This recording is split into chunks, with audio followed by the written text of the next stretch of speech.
வணக்கம் மக்களை. தலைவரோட அடுத்த படமான தலைவர் 171 போஸ்டர் இப்போதைக்கு ரிலீஸ் பண்ணிக்கிறாங்க. இந்த படத்தோட டைரக்டர் பார்த்தீங்கன்னா நம்மளுடைய லோகேஷ் கனகராஜ் தான். அவருடைய அடுத்த படமான தலைவர் 171 போஸ்டர் இப்போதைக்கு ரிலீஸ் பண்ணிக்கிறாங்க. எந்த ஒரு பெரிய பிரம்மாண்டமான அனௌன்ஸ்மெண்ட் எல்லாம் எதுவுமே இல்லாமல் சிம்பிளாக ரிலீஸ் பண்ணிட்டாங்க. ட்வீட் மட்டும்தான் ஒன்று போட்டார் நம்ம லோகேஷ் கனகராஜ். இன்று மாலை 6 மணிக்கு அப்படின்னு ஒரு ட்வீட் போட்டார். நிறைய பேர் அதை வேறு விதமாக அசியூம் பண்ணாங்க. நான் கூட வேறு ஏதோ ஒரு அப்டேட் இருக்குன்னு தான் நினச்சேன். பட் தலைவர் 171 அப்டேட் இப்படி கொடுப்பாங்கன்ட்டு நான் நினச்சி கூட பார்க்கல. இருந்தாலுமே பயங்கரமான ரீச் கிடச்சிருக்குது தலைவர் 171க்கு. ஏன்னா நம்ம தலைவருடைய கம்பேக்கு அதே மாதிரி லோகேஷ் கனகராஜோடைய கம்பேக்குன்னு தான் சொல்லலாம். ஏன்னா இதுக்கு முன்னாடி ரிலீஸ் ஆன லியோ படம், அதாவது நம்ம தளபதி கூட எடுத்த படம் பார்த்திங்கன்னா சரியாக போலனே அப்படின்னு சொல்லலாம். ஏன்னா லோகேஷ் கனகராஜுக்கு நிறைய மிக்சடு ரிவ்யூஸ் தான் வந்துச்சு லியோ படத்து மூலிமா. இன்னும் ஃப்ளாஷ்பேக் கொஞ்சம் ஸ்டோரி எக்ஸ்பேண்ட் பண்ணிக்கலாம், நல்ல ஸ்டோரியாகவே கொடுத்துருக்கலாம். ஃப்ளாஷ்பேக் ஸ்டோரி ஒன்று பர்ஃபெக்டாக பண்ணிக்கலாம், இல்லை லியோ கேரக்டரை இன்னும் கொஞ்சம் பெட்டராக காமிச்சுக்கலாம் அப்படின்ட்டு நிறைய மிக்சடு ரிவ்யூஸை வாங்கினார். அப்படி இருக்கும்போது மறுபடியும் அடுத்த படம் கமிட் ஆக போகிறது நம்ம தலைவர் கூட. இந்த படம் மூலிமா கம்பேக் கொடுக்க போகிறாரு அப்படின்ட்டு நிறைய பேர் அசியூம் பண்ணி வச்சுருக்கிறாங்க. அதே மாதிரி பார்த்திங்கன்னா இந்த போஸ்டரில் பார்த்திங்கன்னா நம்ம தலைவரை அப்படியே வின்டேஜ் லுக்கை பர்ஃபெக்டாக மறுபடியும் கூப்பிட்டு வந்துருக்கிறாரு. வின்டேஜ் லுக்கை சூப்பராகவே கொடுத்துருந்தாரு. நம்ம தலைவருக்கு ஃபஸ்ட்டு வயசாகுதா அப்படின்ற மாதிரி தான் கேட்கணும் போல இருந்துச்சு. 73 வயசாகுதா அப்படின்றது நம்ம சொன்னால் மட்டும் தான் தெரியும். அந்த 73ன்ட்டு ஜஸ்ட் இஸ் ஏ நம்பர் அப்படின்னு தான் சொல்லணும். இது வரைக்கும் இன்னும் டைட்டிலோட பார்த்திங்கன்னா ரிவீல் பண்ணலை. என்ன டைட்டில் அப்படின்றத ரிவீல் பண்ணல. அதுக்கு முன்னாடி சின்ன ஒரு போஸ்டர் மட்டும் தான் ரிலீஸ் பண்ணியிருக்கிறாங்க.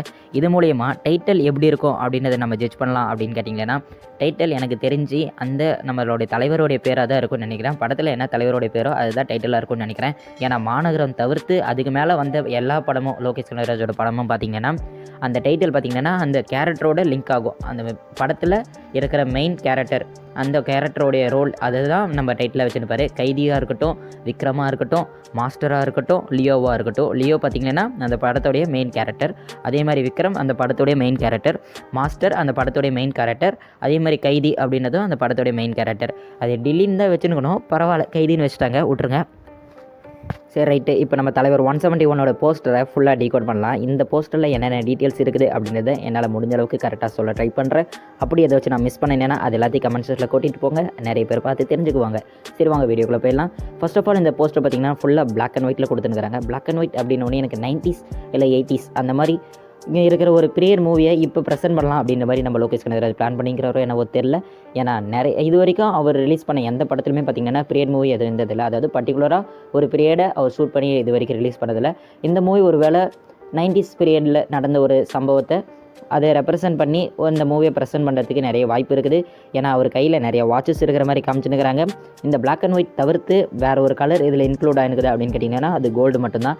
ஒருவேளை கோல்டு இந்த படத்தில் மெயின் ரோல் பண்ணலாம். அதாவது கோல்டு இல்லீகலாக கடத்துகிற பிஸ்னஸ் பண்ணுற மாதிரி காமிக்கலாம். நம்ம தலைவர் அதை போய் தடுக்கிற மாதிரி காமிக்கலாம், இல்லை தலைவர் தான் அந்த கேங்கோடைய லீடராக இருக்கிற மாதிரி காமிக்கலாம். நான் முன்ன சொன்ன மாதிரி தலைவருக்கு பார்த்திங்கன்னா நெகட்டிவ் சைடில் கொடுத்தாங்க இல்லைன்னா சூப்பராக இருக்கும். நெகட்டிவ் சைட் மூவி நம்ம தலைவருக்கு பயங்கரமாகவே இருக்கும். ஏன்னா 16 வயது நிலையை நீங்கள் பார்த்துருப்பீங்க. அந்த பரட்டன்ற கேரக்டர் பார்த்திங்கன்னா பயங்கரமாக இருக்கும், செம்மையாக இருக்கும். கடைசி வரைக்குமே அந்த வில்லத்தனத்தை கரெக்டாக மெயின்டைன் பண்ணிட்டு வந்துருப்பார் நம்ம தலைவர். அது மாதிரி இதில் ஒரு நெகட்டிவ் சைட் கேரக்டர், அதாவது கோல்டெல்லாம் கடத்துகிற ஒரு இல்லீகல் பிஸ்னஸ் மேன் அப்படின்ற மாதிரி காமிச்சாங்கன்னா சூப்பராகவே இருக்கும். இல்லை இல்லீகல் பிஸ்னஸ் பண்ணிவிட்டு அதுக்கடுத்து மாறுறாரு அப்படின்ற மாதிரி, அதாவது நல்லவராக மாற போகிறாரு அப்படின்ற மாதிரி காமிச்சாலும் வாய்ப்பு இருக்குது.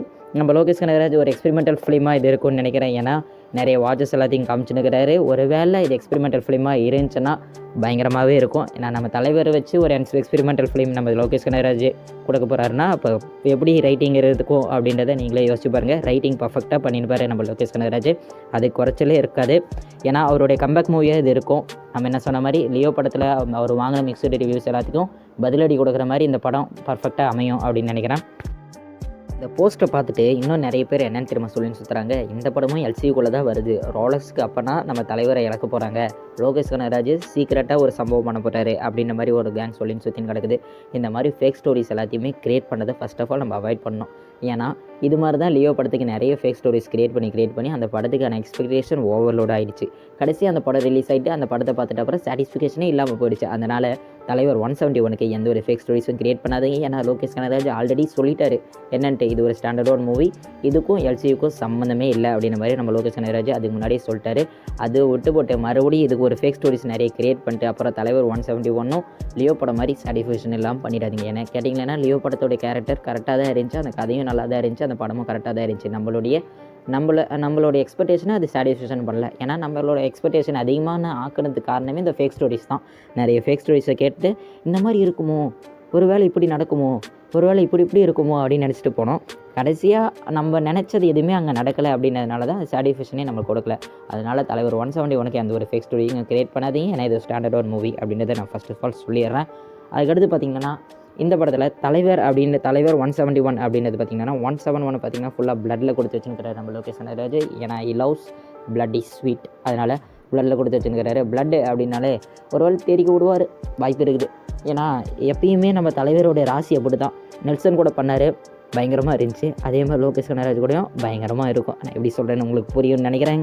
சரி, ஓகே, ஒன்றும் பிரச்சனை இல்லை. இதே மாதிரி ஒரு ஆசமான வீடியோவில் நான் உங்களை மீட் பண்ணுறேன். அது வரையும் உங்கள்கிட்ட இருந்து விடைபெறுகிறேன். டாடா, பபாய்.